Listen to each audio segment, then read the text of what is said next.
Our second reader tonight is Anne McKinley.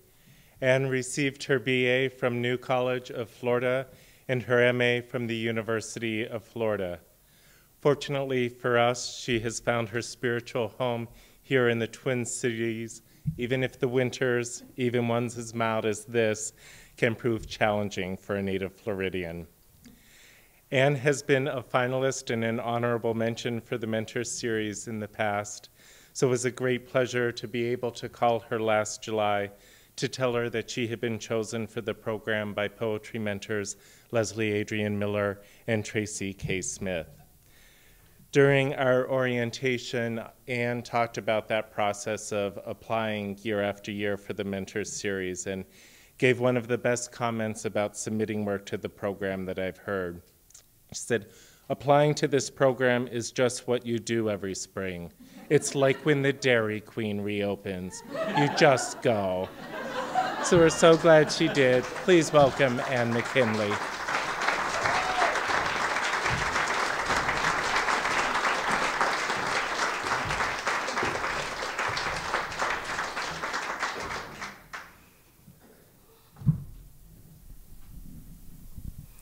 Good evening. It's a real honor for me being up here and being part of this program. I would like to thank the Jerome Foundation and the other funders who make the Mentor Series possible. It's an amazing experience. Once we get out of school, we don't often get that opportunity to really immerse ourselves in reading and writing, and I'm learning so much, both from our mentors and from the other participants in the program. I'd also like to thank the Loft, which in my opinion is one of the top 3 reasons to live in Minnesota. And of course, we all thank Jared because he administers this program with such loving care. Finally, I'd like to thank my sweetheart, Andrew Misek, and my kids, Sam and Caroline. They've been so supportive of my writing and my work in this program. Andrew and Caroline are here tonight. Sam doesn't care much for poetry. Caroline said, "Sam, don't you want to come anyway just to support Mom?" And Sam said, "She doesn't need my support. She's already awesome." So you can't really argue with that. The first poem I want to read for you tonight is called "AtEight, You Get the Thing You Wanted Most of All." At 8, you get the thing you wanted most of all. She flings you to the grass so hard, it strips you even of that baseline breath that until now you didn't know you had. And then you have to get back on, get thrown again, and get back on, until it's clear. This lesson's yours and not that Palomino mare's. Relieved of you, she pokes her narrow princess face through barbed wire strands to longer grass beyond. She yanks each mouthful free with just the force it needs, stamps, flicks horseflies with her thick white tail. Teeth and grass make a juicy, violent sound. All wanting did was bring you here. What you need now is will. Enough to stare a stubborn pony down, enough to push your own scared self back in the ring, and when you do, to notice now you only want to win.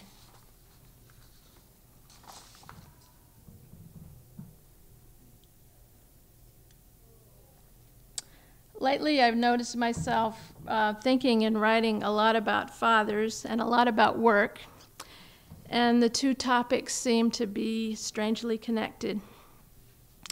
My own father worked at a paper mill that ran 24 hours a day, 365 days a year, and every time it went down, they would lose some ungodly amount of money for each hour that it was down. So part of my dad's job was to keep it from going down. These next 3 poems I'm going to read you are about fathers and about work. And the first one's called Power and Light. Your children remember your back.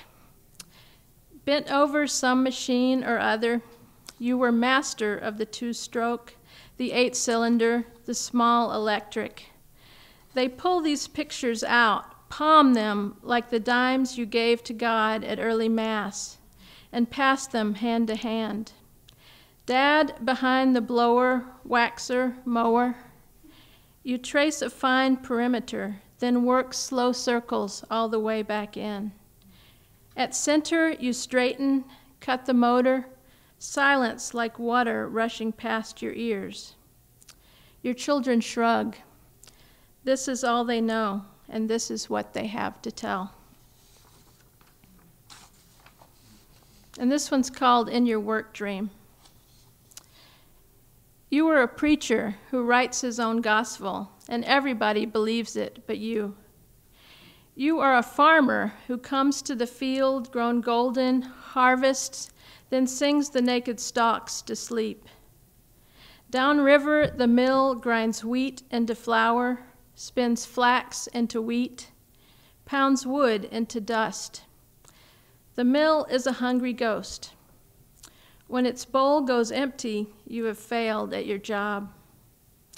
Each night, when the stalks are settled and the field grows dark and quiet, you sing sweetly to yourself, a made-up gospel in which the world is good, the mill is worthy, and the children are safe at home.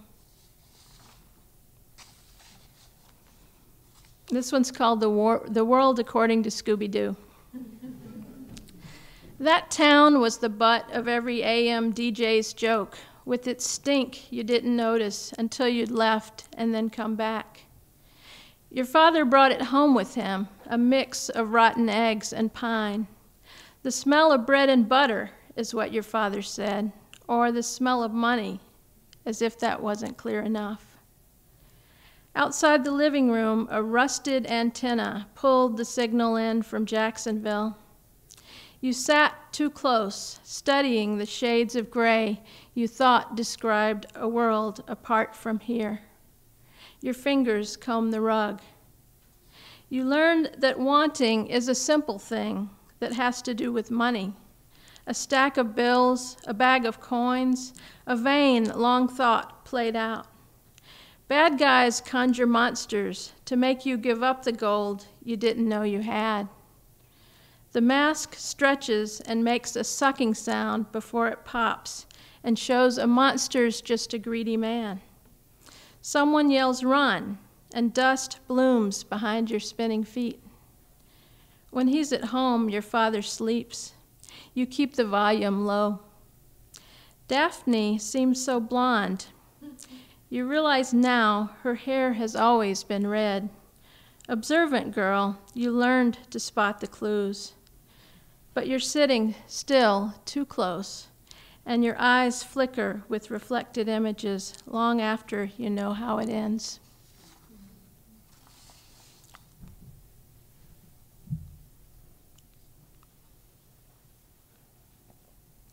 This next one I wrote after one of those Facebook experiences where the people in your past refuse to stay in your past. And it's called Old Friends. 16 years old and at loose ends, I cruised the dirt road past your house too many times. Too fast. An armadillo, an early casualty of the sloppy turns and what I want. Too little confidence behind the wheel to veer. I tried to straddle with my tires and did, I think. But still I left a dusty carcass in the road. Now your rock star years have ended. Your trophy wife turned into someone's mom. You're all grown up, pure plains of nose and cheek, grown thick and coarse. The golden boy whose jersey bore an unironic 1.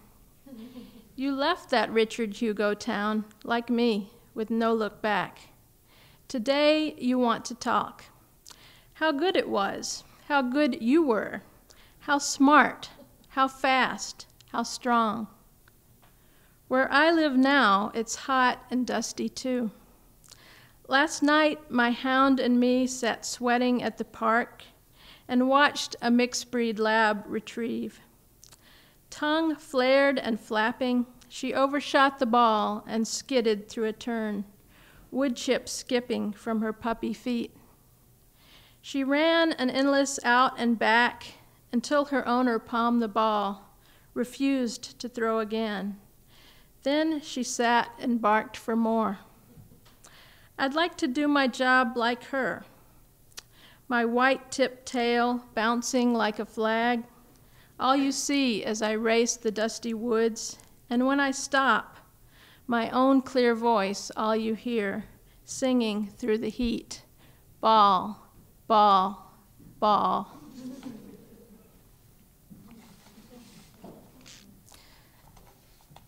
This one's called Unscrew the Plates and Leave It There. Your stepdad was right about buying cars for cute.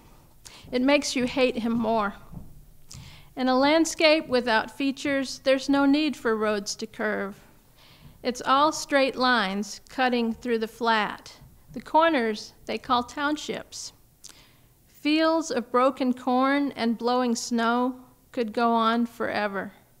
This could be the world, this white gray place you never thought you'd learn to love.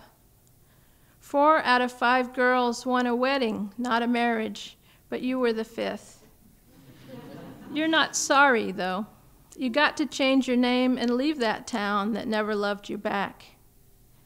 Snow makes the world so quiet when it falls. One more thing you never knew to want. The sidewalk's icy, but you don't mind. You're good at falling. And anyway, you're falling forward, closer to that open door, and bright, and heat, and loud.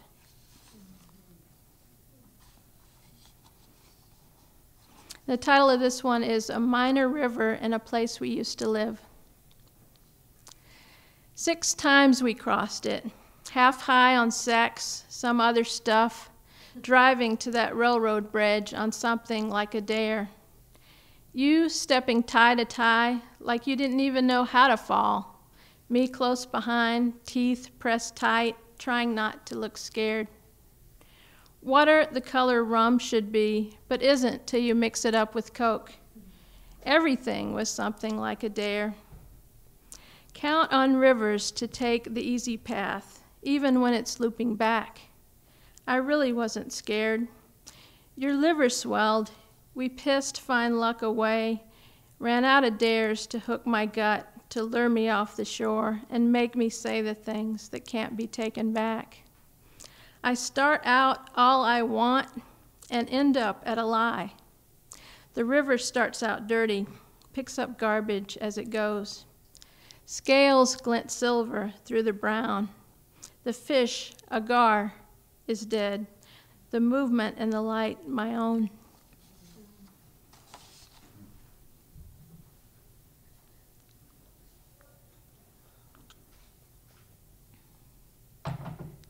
Out of all the poems I've written about divorce, this one is my favorite. And it's called During the Divorce. What's worse, the guinea pig's kind eye staring blind at the ceiling, or your 5-year-old's matter-of-fact report, 3 paws gone? His sister hangs back, reaches under her shirt for her belly button, waits for a cue. Spotty's shoved against the baseboard, fur stiff with dog spit. That high noise is you, making it worse. The dogs spin, bump the backs of your knees, press wet black lips into your hands. They're glad you're home. You tell yourself this is what dogs do. Grab small furry things, shake till they're dead, eat just what they're hungry for. Next time you sweep, every notebook shred will look like a rodent's pale claw, pulled loose from a paw and sucked clean. Right now, there's a body to wrap, a hole to dig, a prayer to compose, then more hard questions to answer. The last poem I want to read for you tonight is called Near Shoreham Yards, And Shoreham Yards is that place over northeast where all the trains come together. It's been over there since the late 19th century, and there's still a lot of trains coming through there. So this is near Shoreham Yards. This close, a train will make the earth move and tune your blood to the note it wants. Last August, we watched an island wedding pose. Who more bitter than we two on marriage, you whispered, and we laughed. Your knees pressed my thigh. All I want, I said, is to lie down with a man who wishes me well. Now I have that. A freight's moving in. The windows open, and the chimes outside quiver, then swing. It sounds like church. There's a prayer I don't quite remember. I bow, kneel, take what I'm offered, as if it might be grace. Thank you.